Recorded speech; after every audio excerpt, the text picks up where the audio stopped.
menyaksikan video ini, pastikan bosku jangan lupa subscribe. Karena subscribe itu gratis plus bonus tonton video terbaru setiap harinya. Jangan lupa ya. Ini menurut saya TGUPP Anies malah keceplosan, yaitu menyebut mensubsidi pangan hingga 1 triliun rupiah kepada 1 juta warga di DKI Jakarta. Nah, ini menunjukkan bahwa tingkat kemiskinan di DKI Jakarta terus bertambah. Nah, bahkan dari data box ini, tingkat kemiskinan Jakarta capai level tertinggi dalam 20 tahun terakhir. Nah, ini malah dari Dede Budiarto. Buruknya kepemimpinan Gubernur Anies Baswedan dibuka oleh anggota TGUPP-nya.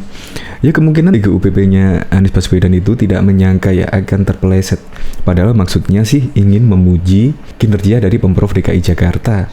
Tetapi ya malah menunjukkan ketidakbejusannya memimpin Jakarta. Terbukti tingkat kemiskinan Jakarta capai level tertinggi dalam 20 tahun terakhir, sehingga butuh subsidi makanan hingga 1 juta warganya.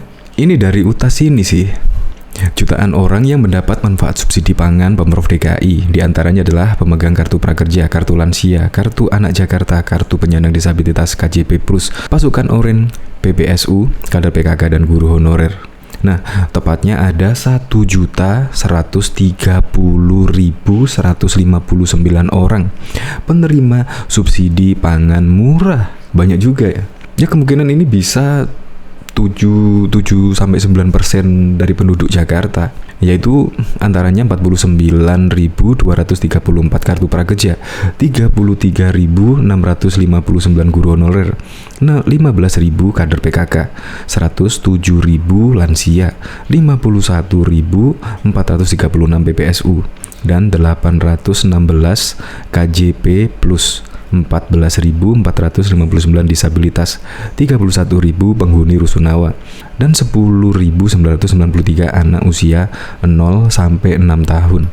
Dus, bukan hanya yang miskin yang dapat, tapi juga yang hampir miskin. Nah, ini kan dibalas oleh YT, yaitu YT057. Wow, warga miskin Jakarta jutaan, benarkah? Saya pegang kartu prakerja, cara dapatkan pangan bersubsidi senilai 126.000 itu bagaimana kah caranya? Nah, ini malah yang tidak tahu caranya, malah dari miras. Nah, jadi terbukti kan di pemimpinan Anies Baswedan, jumlah kemiskinan itu kalau data dari data book seperti ini malah meningkat sejak kepemimpinan Anies Baswedan. Tingkat kemiskinan mencapai level tertinggi dalam 20 tahun terakhir. Untuk lebih lengkapnya simak berita berikut ini, Good News Indonesia. TGUPP Anies keceplosan, ungkap buruknya kinerja gubernurnya.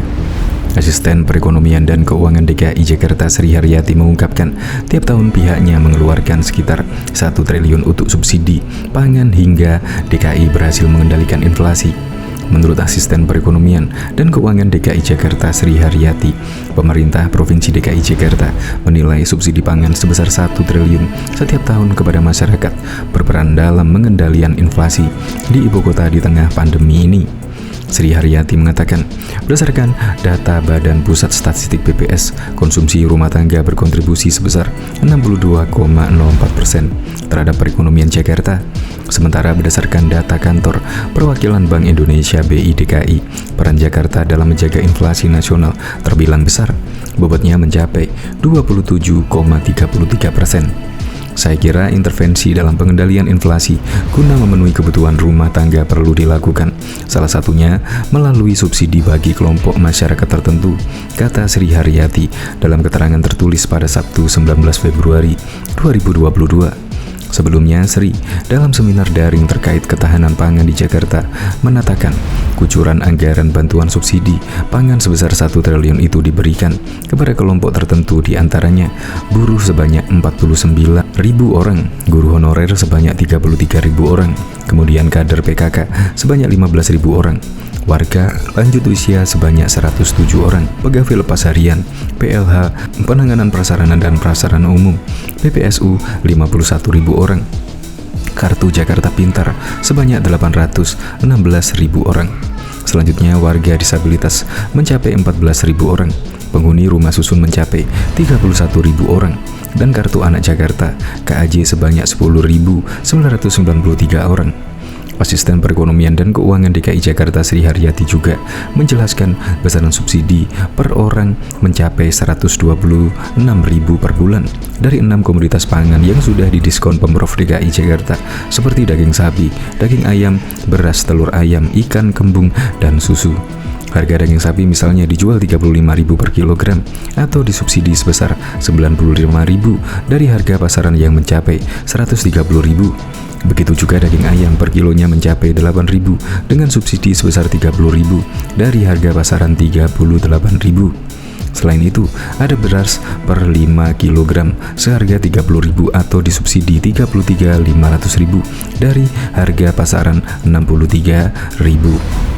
Kalau masyarakat setiap bulan memanfaatkan semua produk, mereka cukup bayar 126.000, tapi mereka bisa membeli produk seharga 394.000 karena sisanya disubsidi Pemprov DKI, katanya.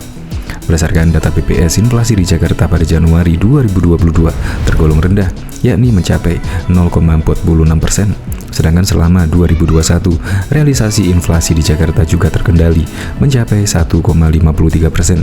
Diketahui pandemi yang berlangsung sejak Maret 2020 telah mendorong bertambahnya jumlah penduduk miskin di DKI Jakarta. Menurut Badan Pusat Statistik BPS, jumlah orang miskin di Jakarta telah mencapai 503.000 jiwa atau 4,72% dari total penduduk ibu kota. Tingkat kemiskinan di provinsi yang dipimpin Anies Baswedan itu paling tinggi selama dalam 20 tahun terakhir. Sebelumnya, tingkat kemiskinan tertinggi di Jakarta terjadi pasca krisis finansial pada tahun 2000 yang besarnya mencapai 4,96%. Tingginya tingkat kemiskinan di Jakarta seiring daya beli masyarakat yang melemah ketika pandemi ini. Selain itu, banyak penduduk Jakarta yang harus terkena pemutusan hubungan kerja (PHK). Data BPS menunjukkan tingkat pengangguran terbuka (TPT) di Jakarta mencapai 8,51% pada Februari 2021. Dari jumlah itulah, ada 119.000 orang yang menganggur karena terdampak pagebluk ini. Pemberlakuan pembatasan kegiatan masyarakat PPKM darurat pada 3 hingga 20 Juli 2021 dapat kembali memicu bertambahnya penduduk Jakarta yang hidup di bawah garis kemiskinan. Pasalnya, kebijakan tersebut membatasi sejumlah aktivitas masyarakat, termasuk kegiatan usaha dan jual beli. Bahkan Pemprov DKI Jakarta melalui Dinas Ketahanan Pangan, Kelautan, dan Pertanian kembali menggelar program pangan murah bersubsidi. PT Food Station Cipinang Jaya bersama BUMD dengan DKI Jakarta, yakni Perumda Pasar Jaya dan Perumda Dharma Jaya, mendapatkan penugasan untuk menjalankan program pangan murah bersubsidi untuk warga ibu kota. Program tersebut dengan menyediakan bahan pangan berupa beras dengan kualitas premium, telur, ikan kembung, dan susu UHT dalam kemasan karton. Adapun komoditi pangan yang bisa beli oleh warga Jakarta untuk masyarakat tertentu yang berhak dengan rincian produk-produk antara lain beras premium 30.000 per 5 kilo, daging sapi 35.000 per 1 kilo, daging ayam 8.000 per 1 kilo, ikan kembung 13.000 per 1 kilo, telur ayam 10.000 per tray, dan susu UHT 30.000 per karton. Kepala Dinas KPKP Provinsi DKI Jakarta Suharini Eliawati menyampaikan tujuan digelarnya program pangan merah bersubsidi bukan sekedar meningkatkan akses pangan serta gizi anak-anak dan warga Jakarta golongan tertentu. Program pangan murah bersubsidi juga bisa untuk stabilisasi harga pangan, khususnya di DKI Jakarta, ujarnya dalam keterangan resmi pada Kamis 3 Februari 2022. Dia menyebutkan program pangan murah bersubsidi menyasar beberapa golongan, yaitu menerima manfaat adalah pemegang KJP Plus, PJLP dengan gaji maksimal 1,1 UMP, penghuni rusun, serta lansia yang tidak mampu dan terdaftar. Program ini juga dapat diberikan kepada penyandang disabilitas yang tidak mampu dan terdaftar, pekerja atau buruh ber-KTP DKI dan terdaftar, kader PKK yang tidak mampu memenuhi kebutuhan dasarnya dan terdaftar, guru non-PNS, dan tenaga kependidikan non-PNS yang terdaftar. Kami mencatat lebih dari 1 juta penerima manfaat yang dapat membeli produk pangan dengan kualitas yang baik dengan harga subsidi, ujarnya. Direktur Utama PT Food Station Cipinang Jaya Primhadi Wiraryo mengatakan pihaknya siap melayani warga DKI Jakarta yang menerima manfaat program pangan bersubsidi atau program peningkatan disertifikasi dan ketahanan pangan masyarakat. Program pangan murah bersubsidi dimulai pada 2 Februari 2022.